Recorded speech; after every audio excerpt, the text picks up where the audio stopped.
Hello everyone, আসসালামু আলাইকুম। আমি ফৌজিয়ার সাথী আপনাদেরকে ওয়েলকাম জানাচ্ছি আমার আরেকটি নতুন ভিডিওতে। কাছে এবং দূরে, দেশ এবং দেশের বাহিরে যে যেখান থেকে আমার ভিডিওটি দেখছেন সবাইকে জানাচ্ছি আন্তরিক শুভেচ্ছা ও অভিনন্দন। আশা করি আল্লাহর রহমতে আপনারা সবাই ভালোই আছেন। আলহামদুলিল্লাহ, আমরাও ভালো আছি। আজকের ভিডিওটি আপনাদের সাথে শুরু করেছি আমার ছাদ বাগান থেকে। তো এখানে আমি নাগামরিচ যেটাকে বলে, এগুলো আমি কিছুটা তুলে নিচ্ছি। আল্লাহর রহমতে আমার এই গাছে প্রায় স্টেপ বাই স্টেপ অনেক মরিচ ধরেছে। আর দেখা যায় কি, এসব মরিচ আমার খাওয়া হয় না, এই আত্মীয় স্বজন পাড়া প্রতিবেশী সবাইকে একটু একটু করে দেই, এটাই আমার আনন্দ। আর দেখা যায় এই মরিচ এত ঝাল যে আমার শাশুড়ি, আমার হাজব্যান্ড বা আমরা বাড়ির কেউ আমরা তেমন একটা খাওয়া হয় না। বরাবরই আমাদের বাড়িতে এত বেশি একটা ঝাল খাওয়া হয় না, জাস্ট শখের বসে লাগানো এই আর কি। আর ছাদ বাগানের মধ্যে আমি কিছু টমেটো গাছও লাগিয়েছি। তো টমেটো গাছের টমেটোগুলো পেকেছে, কয়েকটা টমেটো আর কি তুলে নিলাম রান্না করার জন্য, রান্নায় দেওয়ার জন্য, এই আর কি।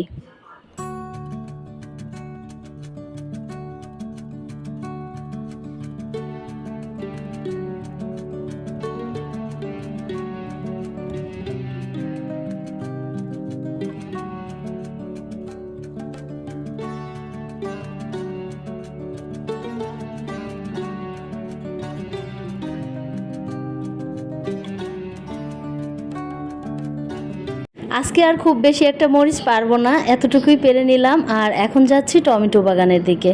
টমেটো বাগানে দেখা যাচ্ছে যে টমেটোগুলো একদম পেকে পেকে মাটির সাথে লেগে আছে। তো যেগুলো মাটির সাথে লেগে আছে ঠিক ওইগুলোকেই তুলে নেব।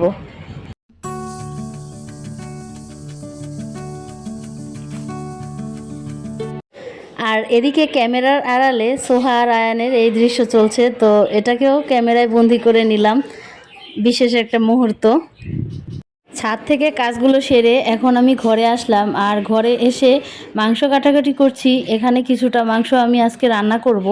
তো আজকে আমি আপনাদের সাথে একটা মাংস রান্নার রেসিপি শেয়ার করব, যেটা বাবুর্চি স্টাইলের হয়। ঘরে বসে থেকে কিভাবে বাবুর্চি স্টাইলে গরুর মাংস রান্না করা যায়, আজকে আমি আপনাদের সাথে সেই রেসিপিটা শেয়ার করতে চলেছি। তো এখানে আমি প্রায় 2 কেজি পরিমাণ গরুর মাংস নিয়ে নিয়েছি। সাথে দিয়ে দিয়েছি 4 টেবিল চা চামচ হলুদ গুঁড়া, 2 টেবিল চা চামচ মরিচের গুঁড়া, 2 টেবিল চা চামচ ধনিয়া গুঁড়া। আমি মরিচের গুঁড়াটা একটু কম দিয়ে দিয়েছি, আপনারা চাইলে আপনাদের পরিমাণ মতন আপনারা বাড়িয়ে কমিয়ে নিতে পারেন।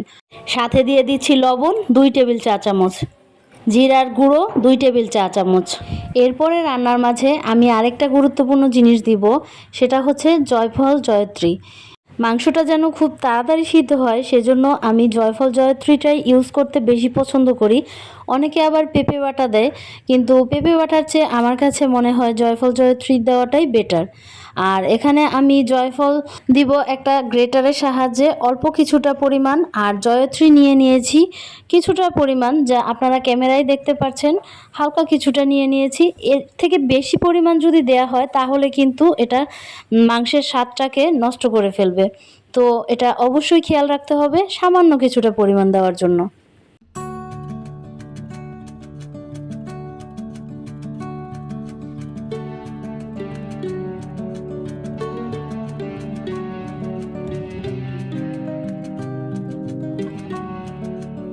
এখন এই মাংসের মধ্যে আমি দিয়ে দিব 2টা তেজপাতা, আর সাথে দিয়ে দিব কয়েকটা লবঙ্গ। লবঙ্গটা দিয়ে দিলাম প্রায় 4-5টার মতো, এটা জাস্ট মাংসের সেন্টটা বাড়ানোর জন্য। সাথে দিয়ে দিচ্ছি এলাচি, দারুচিনি।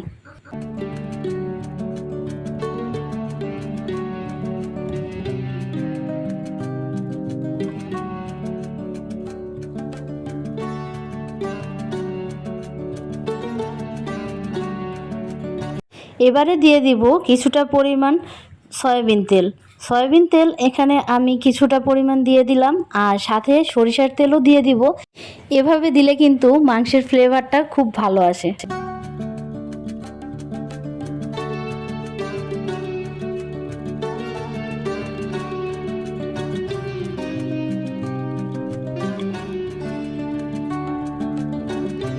এখন এর সাথে আমি একটা বাড়তি মশলা অ্যাড করব, এটা হচ্ছে গরুর মাংসের মশলা। আপনারা চাইলে কিন্তু মশলাটা বাড়িতেও নিজের হাতে বানিয়ে নিতে পারেন। আমার সময় স্বল্পতার কারণে আমি আজকে এটাকে হাতে বানাতে পারিনি, সেজন্য বাজারে কেনা গরুর মাংসের মশলাটাই অ্যাড করেছি। এখন আমি এর মধ্যে দিয়ে দিচ্ছি 1 টেবিল চা চামচ রসুন বাটা, 2 টেবিল চা চামচ আদা বাটা। রসুন বাটাটা কিন্তু পরিমাণে একটু কম দিলেই ভালো হয়। এই মাংসের মধ্যে আমি পেঁয়াজ কুচিও দিয়ে দিয়েছিলাম, কিন্তু এই জায়গাটা স্কিপ হয়ে গেছে, এজন্য আমি আন্তরিকভাবে দুঃখিত। তো আপনারা এর মধ্যে 1 কাপ পরিমাণ পেঁয়াজ কুচিও দিয়ে দিবেন। তো এখন এই মশলাগুলোকে সব একসাথে আমি মেখে নিব মাংসটাকে মশলা দিয়ে। এরপরে আমি এটাকে প্রায় 20 মিনিটের মতন ম্যারিনেট করে রাখবো, এতে করে মাংসের গায়ে মশলাগুলো খুব ভালোভাবে লেগে যাবে।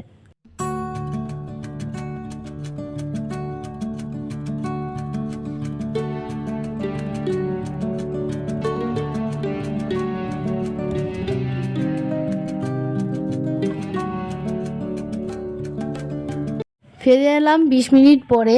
এবারে একটি গরম কড়াইয়ের মধ্যে আমি ম্যারিনেট করা মাংসগুলোকে ঢেলে দিচ্ছি। এটাকে এবার ভালোভাবে কষিয়ে নিব। বন্ধুরা, ভিডিওটি যদি আপনাদের কাছে ভালো লেগে থাকে তাহলে প্লিজ ছোট্ট একটি লাইক দিয়ে যেতে ভুলবেন না। আর যারা আজ আমাকে প্রথম দেখছেন বা আমার এই ধরনের আরও ভিডিও দেখতে চান তারা চাইলে আমাকে সাবস্ক্রাইব করতে পারেন।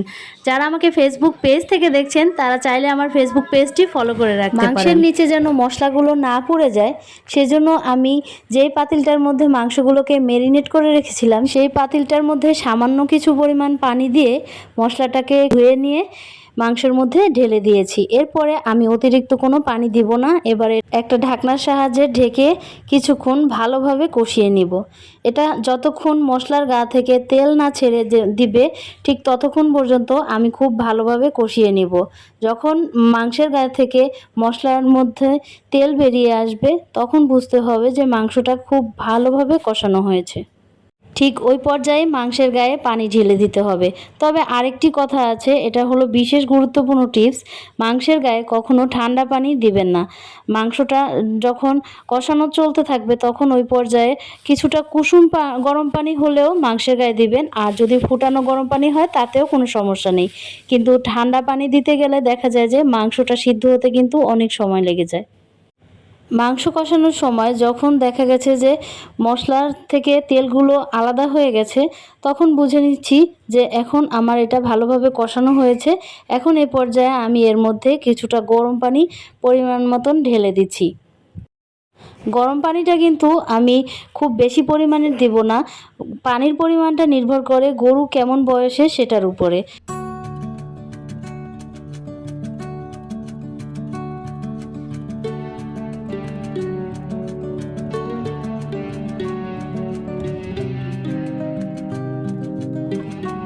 সাধারণত আমি গরুর মাংসের মধ্যে আলু দিয়ে খেতে পছন্দ করি, সেজন্য আমি এখানে পানি দেওয়ার আগে আমি আলুটাকে দিয়ে দিয়েছি আর এটাকেও খুব ভালোভাবে কষিয়ে নিব। এরপরে এটা যখন মোটামুটি 2-3 মিনিটের মতন কষানো হয়ে যাবে তখন ওই পর্যায়ে আমি পানি দিব। মাংসের মধ্যে আলু দেয়া এটা আপনাদের অবশ্যই ইচ্ছা অনুযায়ী হবে।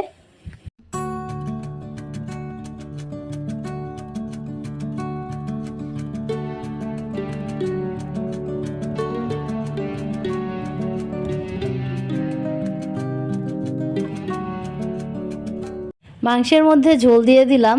তো এখন এটাকে খুব ভালোভাবে সিদ্ধ করে নিব। আর যখন মাংসটা ভুনা ভুনা হয়ে আসবে ঠিক তখন ওই পর্যায়ে মাংসটাকে আমি নামিয়ে ফেলবো। তো এই তো এভাবেই আমি ঘরে বসে বাবুর্চি স্টাইলে গরুর মাংসটা এভাবেই রান্না করি। এটা খেতে দারুণ সুস্বাদু হয়। আপনারা অবশ্যই একবার হলেও ঘরে ট্রাই করে দেখবেন। আমার বিশ্বাস আপনাদের কাছেও এর স্বাদটা মুখে লেগে থাকার মতন হবে। ভিডিওটি আজ এ পর্যন্তই, দেখা হচ্ছে পরের কোনো ভিডিওতে। সবার সুস্বাস্থ্য কামনায় আজ আমি আপনাদের কাছ থেকে এখানেই বিদায় নিচ্ছি। সবাই ভালো থাকবেন, সুস্থ থাকবেন। আল্লাহ হাফিজ, আসসালামু আলাইকুম।